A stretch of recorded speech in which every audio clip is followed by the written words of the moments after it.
Magandang araw, magandang gabi sa kanilang lahat na sumusubaybay ng ating programa dito sa Instructional Self-Defense.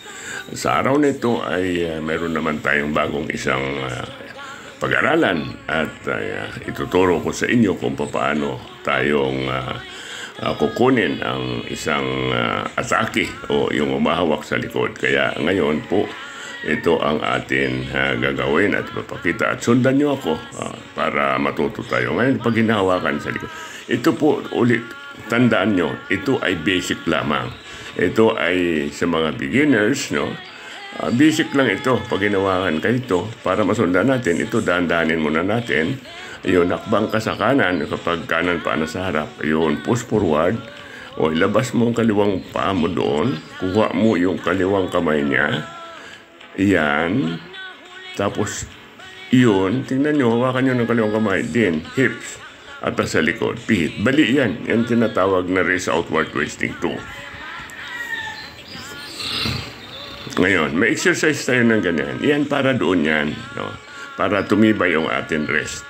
Kaya ito ipapakita ko at sundan nyo ako ulit. At nang makuha natin, makuha ninyo, at dahan-dahanin na natin, side step, sabay push forward, atas ang kaliwang paa, hawak yung kaliwang kamay niya doon sa kanyang kamao. Yun, ganyan ang hawak. Yun. Atas, hips, no? 180 degrees, hips, pihit. Gusto nyong ilock siya, baliin nyo siya. Yan. Ayun. Kailangan din natin dito ay mabilis tayo. No, palagi ko sinasabi ang bilis. No, kasi pag mamaya papakita ko sa inyo. Yan. Yan, dahan-dahan pa rin yan. Maya yan, papakita ko sa inyong bilis para hindi na siya makakapala. Kailangan mabilis tayo kasi kukontrain. Yan. No, ganun kabilis. Ngayon, pwede kong papakita sa inyo, no? Pag halimbawa, siyempre, advance na ito. Pag advance kasi, may mga striking na tayo. Halimbawa, ay inalis niya ang pagkahawak niya. Dahil siyempre, kukontra yan, may tron tayo striking. Pwede sa groin. Pwede tayo sa muntok. Kasi, tumanggal siya, siyempre kukontrahin kayo. Yan. Yan. Pag ganun mo, tinanggal niya, kukontra siya, mabilis yan. So, kailangan, ayan o, groin, tapos na. At saka natin applyan ng technique. Kung pagsuntok natin at hindi pa bumagsak, kailangan padapain natin para tapos ng labanan. So, ulitin ko sa inyo ng yan. Yun. Pwede tayo mag-change ng technique kahit nanong technique gawin natin. Yun ang pag-advance. Hindi natin ipipilit yung isang technique na mahirapan tayo. Ngayon, itong ating tinuturuan ay isang security guard. So, itinuturo natin sa kanya, yung basic lang muna. Siyempre, kapag baguhan kayo, ayan, sundan nyo na rin siya. No? Ayan.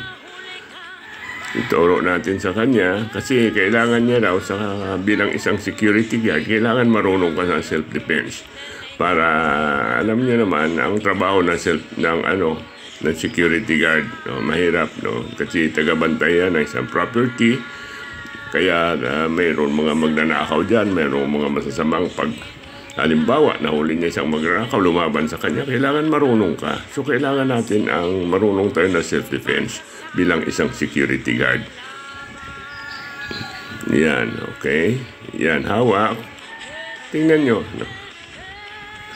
Side step kayo yung kanan, push forward. Kaya yung mga gusto mag-aral, no?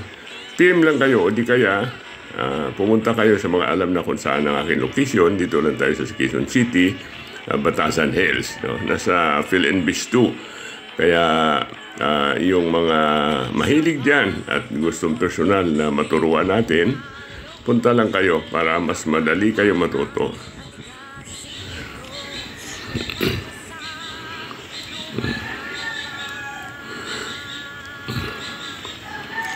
Sana natuto kayo sa akin mga tinuturo sa araw na ito.